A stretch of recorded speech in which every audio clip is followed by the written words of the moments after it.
Mylène Farmer se confie sur la manière elle envisage sa fin de vie. Mylène Farmer est de retour, 7 ans après la sortie de son album Stolen Car. La chanteuse revient avec un nouvel opus baptisé Emprise, qui sortira le 25 novembre prochain. À cette occasion, elle a accordé une grande interview au Journal du Dimanche. Au cours de cet entretien paru dimanche 20 novembre, l'artiste de 61 ans s'est notamment confié sur ce nouvel album aux tonalités sombres. Ce thème s'est imposé à moi en dehors de toute actualité. Qui n'a pas croisé le chemin d'une personne dite perverse narcissique? Qui n'a pas été un jour sous l'emprise d'une telle personne? C'est un thème qui me bouleverse et me met dans une colère noire.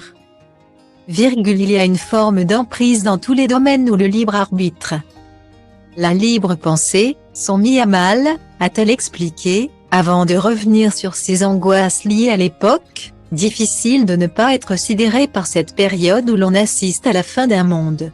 Cela crée un grand vide et un chaos mental. Un monde nouveau se profile dont on ne connaît pas bien les contours. La seule certitude c'est que le passage, risque de se faire dans la violence. C'est très angoissant, a-t-elle ajouté. Lors de cet entretien, Mylène Farmer a également donné son avis sur la fin de vie. Un sujet de société qui fait débat en France depuis plusieurs années. Je suis depuis très longtemps sensible à ce sujet. Demander qu'on assiste ma fin de vie est ce que je souhaiterais pour moi. A commencé l'artiste franco-canadienne, avant d'évoquer sa rencontre avec Marie de Hennezel, une psychologue qui œuvre pour l'amélioration des conditions de fin de vie, il y a quelques années. J'ai rencontré Marie de Hennezel, femme incroyable dévouée à ces personnes qui ont tant besoin d'être soutenues et accompagnées, a-t-elle expliqué. Des confidences qui permettent de mieux connaître cette artiste si mystérieuse.